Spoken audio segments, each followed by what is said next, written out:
இந்த அரப் லீகினுடைய மாநாடு பகதாதில் நடைபெற்றிருக்கிறது. அந்த மாநாட்டுக்கு பல அரபு நாடுகளுடைய தலைவர்களும் பங்கெடுத்திருக்கக்கூடிய நேரத்தில் குறிப்பாக இந்த மாநாட்டினுடைய நிகழ்வுகளுக்கு PLO பாலஸ்தீன ஆட்சியாளர் என்று தன்னை சொல்லிக் கொள்ளக்கூடிய வெஸ்ட் பேங்க்ல இருக்கக்கூடிய ஃபத்தாஹ் அமைப்பினுடைய தலைவர் மஹமூத் அப்பாஸும் கலந்து கொண்டிருக்கிறார். இங்க நீங்க பார்க்கலாம் மஹமூத் அப்பாஸ் இருக்கக்கூடிய காட்சி. இந்த இடத்துல கத்தாருடைய அதிபருக்கு பக்கத்தில் மஹமூத் அப்பாஸ் இருக்கிறாரு. இப்ப சப்ஜெக்ட் அதல்ல, அவர் என்ன பண்ணியிருக்கிறாருன்னா இன்னைக்கு ஒரு அறிக்கையை வெளியிட்டிருக்கிறார். அதுக்கு என்ன சொல்றதுன்னா, இந்த வயசான காலத்தில் கூட ஷைத்தான் அந்த ஆளை போட்டு படுத்துகிற பாடு, ஷைத்தானியத்து பேச்சுக்களையே அந்த ஆள் பேசிக்கிட்டு இருக்கிறான். அதாவது நமக்கு வயது போயிடுச்சே, நம்ம மௌத்தாயிருவோமே, அல்லாஹ் நம்மகிட்ட கேள்வி கேட்பானே, அங்கே நம்ம சிக்கிக்கிருவோமே, இவ்வளோ அநியாயத்துக்கு துணை போயிருக்கிறோமே, ஏற்கனவே யாசர் அரபாத்துடைய மரணத்துக்கு பிறகு இந்த PLOவை தலைவராக ஆனதுல இருந்து இந்த பாலஸ்தீன் இவ்வளவு வேர்ஸ்டாக இவ்வளவு நாசப்படுத்தப்பட்டதற்கு முழு முதல் காரணமே இந்த ஒரு ஆள் தான்.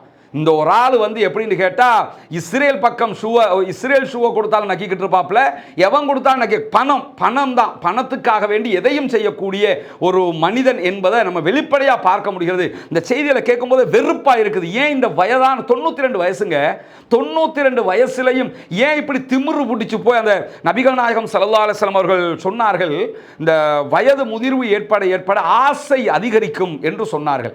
அந்த மாதிரி அந்த ஆசை, நான் இன்னும் அதிகாரத்தில் ஒட்டிக்கிட்டு இருக்கணும், நான் தான் நிக்கணுங்கிற மாதிரி 92 வயதிலும் இப்படி இருக்கக்கூடியவர் என்ன இன்றைக்கு அறிக்கை வெளியிட்டிருக்கிறார்னு கேட்டா, பாலஸ்தீன விடுதலை அமைப்பு கட்டுப்பாட்டை விட வேண்டும், காசாவை நீங்க கட்டுப்படுத்தக்கூடாது. அவன் எலெக்ஷன் கேட்டு தேர்வு செய்யப்பட்டிருக்கிறான்.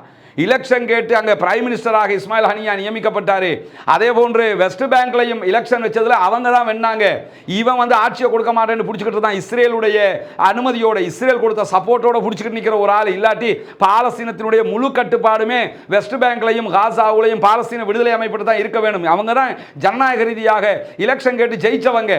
அப்படி இருக்கிற நேரத்தில் இந்த ஆள் என்ன சொல்றான்னு கேட்டா, காசாவுடைய கட்டுப்பாட்டை பாலஸ்தீன விடுதலை அமைப்பு கைவிடணும். அனைத்து பிரிவுகளும் காசாவுல கிட்டத்தட்ட 14 பிரிவுகள் இருக்கிறார்கள், இயக்கங்கள் இருக்கிறார்கள். இந்த 14 இயக்கங்களும் ஆயுதங்களை கொண்டு PLO கொடுத்து சரணடையணும். யார்கிட்ட? ஒண்ணுக்கு முதவாத இந்த குரூப், இந்த மஹமூத் அப்பாஸ்ங்கிறவன் இருக்கிறானா இல்லையா, இந்த குரூப் ஒண்ணுக்கு முதவாம முழுக்க என்னன்னா ஒரே ஒரு வித்தியாசம், இந்த ஆளு வெஸ்ட் பேங்க்ல இருக்கக்கூடிய இஸ்ரேல்காரன் வேலையை செய்யறாரு, அந்த இஸ்ரேல்காரன் இஸ்ரேல்ல உட்கார்ந்துட்டு அவன் வேலையை செய்யறான். அவ்வளவுதான் வித்தியாசம், வேற எந்த வித்தியாசமும் இல்லை. அவர் என்ன சொல்றாருன்னா, பாலஸ்தீன விடுதலை அமைப்பு ஆட்சியை கொடுத்துடணுமா, ஆயுதங்களை எல்லாம் அந்த எல்லா 14 அமைப்புகளும் கொண்டாந்து இவங்க கிட்ட கொடுத்துடணுமா, இவங்க நடக்கிறதெல்லாம் நாங்க பாத்துக்கிறோம். இவ்வளவு காலம் கிழிச்ச கிளி தெரியாதா?